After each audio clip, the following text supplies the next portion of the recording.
Mesdames et messieurs, bonjour et bienvenue dans votre émission Le Regard sur le Monde.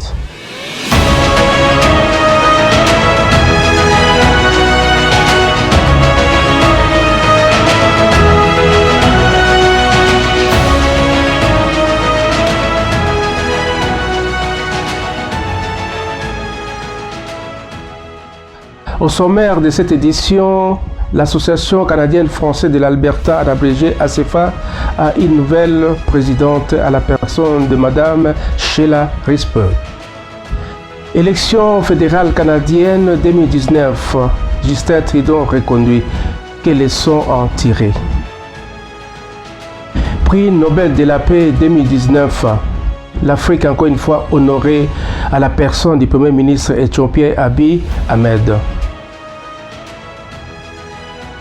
Crise en Guinée-Conakry. Que veut Alpha Condé? Voici pour les titres.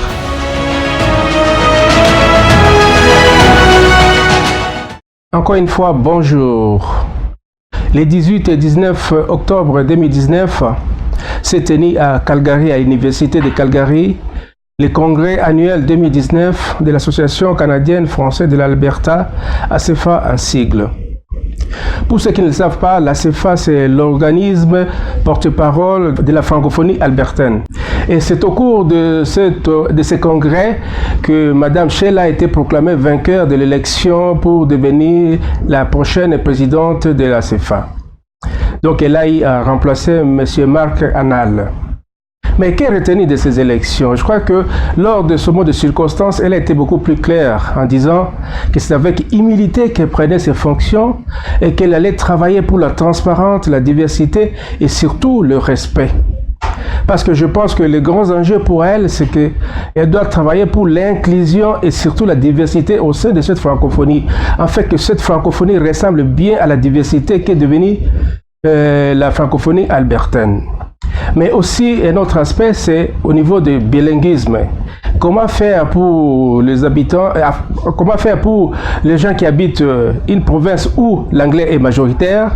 Donc, c'est vraiment un grand défi et elle a promis de travailler là-dessus. Et à ce niveau-là, je pense qu'il aura beaucoup plus à travailler avec le gouvernement, que ce soit au niveau provincial qu'au niveau fédéral. Et c'est vraiment un grand défi aussi.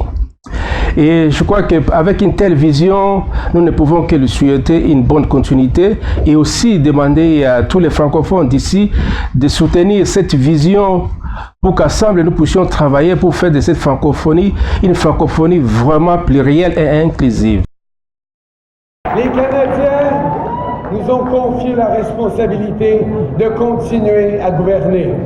Mais rien de tout ça n'aurait été possible sans les efforts et les sacrifices de beaucoup de monde. J'ai énormément de gens à remercier, donc c'est sûr que je vais passer pas mal de temps au téléphone au cours des prochains jours. Mais ce soir, il y a quelques personnes en particulier à qui je dois dire merci. D'abord, ma Sophie.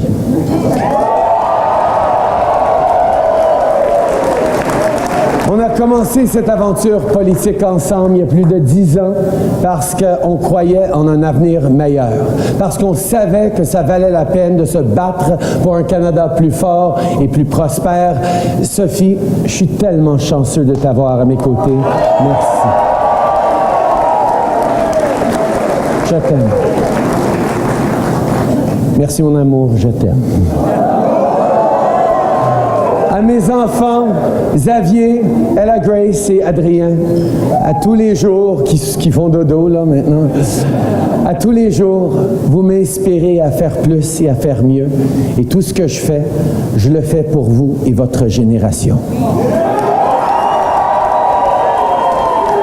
Vous me rappelez à tous les jours de prendre des instants pour apprécier la vie qu'on vit ensemble et la chance qu'on a.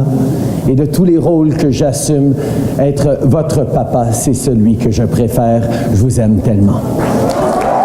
Mes chers Québécois, j'ai entendu votre message ce soir. Vous voulez continuer d'avancer avec nous, mais vous voulez aussi vous assurer que la voix du Québec se porte encore plus à Ottawa. Et je vous donne ma parole, mon équipe et moi serons là pour vous. Élection fédérale canadienne 2019. Alors que tout le monde attendait les conservateurs, ce sont les libéraux qui ont gagné ces élections. Mais bien sûr, avec un gouvernement minoritaire. Mais au niveau général, comment Justin Trudeau devra diriger le pays? Mais je pense qu'il devra vraiment mettre de l'eau dans son vin, surtout qu'il a un gouvernement minoritaire pour faire passer ces lois ou ces grands projets. Et éventuellement, il pourrait peut-être travailler avec les Blocs québécois ou les NPD. Mais ceci dit, mais au niveau de notre province, une province qui vote d'habitude, qui a même voté conservateur et qui vit du pétrole, comment se fera la cohabitation? Et c'est là où le vrai enjeu pour les gens de la province de l'Alberta. Et je pense que Trudeau devra faire un effort pour trouver un terrain d'attente avec M. Jason Kenney, qui est le premier ministre de l'Alberta. Mais comme c'est de la politique, on ne sait pas de quoi sera fait demain. Comme disent les Anglais, wait and see, on verra bien. Le premier ministre éthiopien Abiy Ahmed, nominé au prix Nobel de la paix 2019. Le favori des bookmakers est notamment reconnu pour ses nombreuses actions menées dans la réconciliation avec l'Érythrée en 2018. Je serais heureuse si le docteur Abiy remporte le prix Nobel de la paix et je crois qu'il le mérite. S'il gagne, ça l'encouragera à faire beaucoup mieux à l'avenir pour l'Éthiopie. Abiy Ahmed a entre autres mis fin à l'état d'urgence, libéré des prisonniers politiques, obtenu du Parlement la levée de l'interdiction des groupes d'opposition et s'est engagé à faciliter les investissements étrangers dans les secteurs clés de l'économie. Grâce à ces changements radicaux, l'homme de 43 ans est devenu très populaire auprès des jeunes. Il a libéré des gens qui ont été oubliés dans les prisons pendant des siècles, absolument oubliés. C'est un acte majeur pour tout bon Éthiopien. Je suis un Éthiopien né et élevé ici, mais je n'ai jamais vu un dirigeant comme lui dans notre pays de toute ma vie. C'est une personne positive et j'espère qu'il aura beaucoup d'adeptes qui amèneront notre pays à une meilleure position.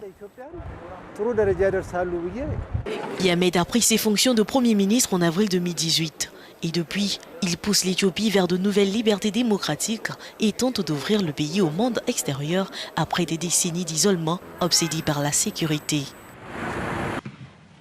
The Norwegian Nobel Committee has decided to award the Nobel Peace Prize for 2019 to Ethiopian Prime Minister Abiy Ahmed Ali for his efforts to achieve peace and international cooperation, and in particular for his decisive initiative to resolve the border conflict with neighboring Eritrea.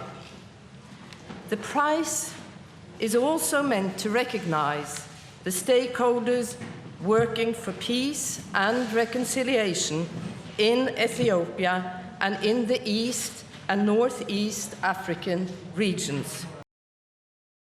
Prix Nobel de la paix 2019. Afrique, une fois encore honorée par la personne du Premier ministre éthiopien Abiy Ahmed. Au départ, ils étaient 301 candidats, mais à la ligne d'arrivée, il n'était que 3. Les papes Jean-Paul II, la jeune écologiste suédoise Greta Thunberg et le Premier ministre éthiopien Abiy Ahmed. Et à la grande surprise générale, c'est le Premier ministre éthiopien Abiy qui a été plébiscité et qui a reçu le prix du prix Nobel de la paix. Mais quelles leçons tirer de ce prix? Je crois que c'est quelque chose de très important pour nous, Africains. Parce que s'il a reçu ce prix, c'est parce qu'il a su faire des efforts pour régler les conflits, d'abord dans son pays, mais aussi au niveau régional, précisément avec le pays frère, l'Érythrée. En effet, pour une fois, les Africains ont pu régler leurs problèmes sans recourir à la communauté dite internationale. Quel bel exemple! Et nous ne pouvons que saluer ce prix qui honore toute l'Afrique. Nouvelle manifestation à Conakry contre le 3e mandat éventuel d'Alpha Condé. Ils étaient des milliers à défiler dans les rues de la capitale guinéenne. En Guinée, la contestation ne faiblit pas. Hier, des dizaines de milliers de Guinéens, selon les autorités, plus d'1,5 million, d'après les organisateurs, sont descendus dans les rues de la capitale Conakry et protestaient contre le projet de changement de constitution. Pour ces manifestants, ce projet est une manœuvre du pouvoir pour offrir à Alpha Condé un 3e mandat. Le président Condé, quant à lui, garde le silence sur ses intentions. Lamine Rezini Konkobo. C'est le déferlement d'une marée humaine dans la rue de Conakry, des militants de l'opposition, mais aussi des activistes de la société civile. C'était le dernier avatar de la fronde contre le 3e mandat éventuel du président Alpha Condé. C'était aussi la première grande mobilisation après les manifestations de la semaine dernière qui s'étaient soldées par la mort d'au moins 9 personnes. Et la mémoire de ces 9 morts était bien présente dans la foule ce jeudi. Le rouge porté par la plupart des manifestants symbolisait le sang versé par ces derniers. Et le message était le même. Alpha Condé doit partir en 2020. Il a fait 2 mandats. Après ces deux mandats, il doit s'en aller. Le peuple de Guinée a besoin de quelqu'un d'autre. Nous sommes contre la modification de la Constitution. Nous sommes contre le pouvoir à vie. Nous sommes contre la corruption. Nous sommes contre la mauvaise gouvernance. Nous sommes là aujourd'hui pour manifester notre colère. Nous avons ras-le-bol. Il faut que ce président dégage maintenant, parce que le peuple est fatigué de lui. 10 ans, ça suffit. Mais combien étaient-ils ces manifestants qui ont pris d'assaut les artères de Conakry? Eh bien, selon la police, ils étaient quelques 30 000, tandis que pour le front, c'était la marche d'1,5 million d'hommes et de femmes. Quoi qu'il en soit, les responsables de la fronde se félicitent d'un pari réussi. La Guinée s'est exprimée dans sa diversité politique, sociale et ethnique même. Toute la Guinée est là aujourd'hui pour dire non au 3e mandat. À la différence des manifestations ensanglantées de la semaine dernière, la marche de jeudi s'est déroulée sans le jet de la moindre canette de gaz lacrymogène. Elle est intervenue au lendemain de la condamnation à des peines de prison de 5 responsables du Front national de défense de la Constitution. Les partisans de ces derniers avaient promis de poursuivre les manifestations jusqu'à leur libération et jusqu'à ce qu'Alpha Condé renonce à son projet de référendum constitutionnel. Alpha Condé, pour sa part, entretient toujours le mystère. Jusque-là, il ne confirme ni ne dément les intentions que lui prêtent ses opposants. Les intentions de briguer un 3e mandat contraire aux dispositions actuelles de la Constitution guinéenne. Crise politique en Guinée-Conakry. Mais que veut Alpha Condé réellement? Pour beaucoup de gens, c'est le spectre d'un 3e mandat. Mais comment comprendre pour un président qui a été très longtemps dans l'opposition comme le professeur Alpha Condé, qui s'est battu pour un état de droit, puisse aujourd'hui, une fois arrivé au pouvoir, s'éterniser? Et le peuple ne le veut pas, parce que pour le peuple, c'est assez. 2 mandats, c'est assez. Et je crois qu'il devait comprendre, et surtout qu'en tant que professeur, et qui a été très longtemps dans l'opposition, il devait prendre le chemin de la retraite. Si moi j'étais le président Alpha Condé, je devais parler car son silence inquiète, et ça sème le trouble. Il est temps, Monsieur le Président.